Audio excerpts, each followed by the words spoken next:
Diminuer les intrants tout en préservant les rendements, éternelle équation s'il en est pour les agriculteurs, mais qui est toujours d'actualité au regard de la transition agroécologique que nous connaissons actuellement. Nous allons vous montrer dans ce nouvel épisode de transition que de nouveaux itinéraires surgissent, à la fois moins gourmands en intrants, tout en permettant de préserver la productivité.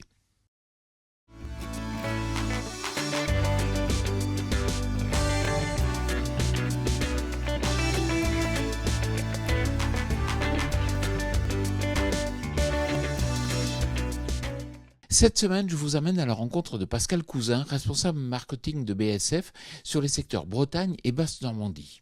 Pascal, bonjour. Est-ce pour vous une priorité de trouver une solution pour réduire les intrants tout en conservant les rendements ?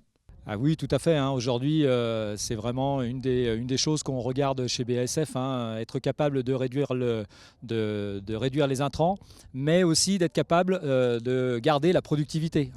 Donc ça fait vraiment partie des éléments que l'on regarde. On peut regarder sur différents types de cultures, que ce soit sur blé et orge, mais aussi sur colza. On a des exemples particuliers.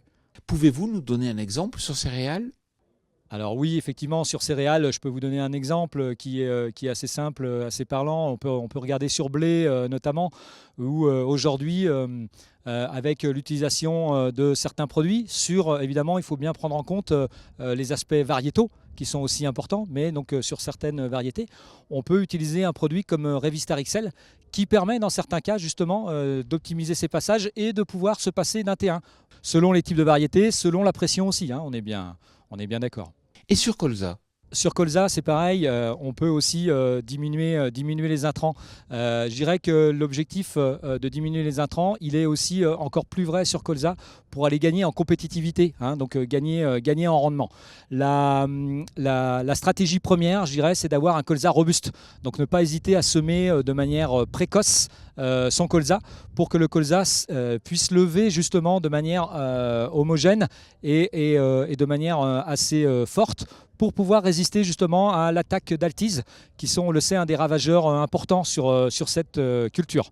Donc ça, c'est vrai que ça fait partie des points qui sont un des premiers points qui est regardé.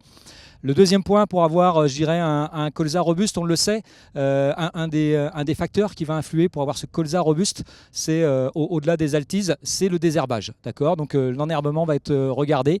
Donc là, c'est pareil par rapport aux adventices. Notre préconisation, c'est évidemment de bien sélectionner son désherbage. Et pour cela, on a aussi des produits qui répondent bien. On a notamment l'Alabama, voilà, avec son spectre et sa souplesse, qui répond vraiment aujourd'hui à une multitude d'agriculteurs sur cette stratégie-là. Quant à moi, je vous retrouve la semaine prochaine sur TV Agri pour un nouveau regard porté sur l'agroécologie. Bonne semaine à toutes et à tous.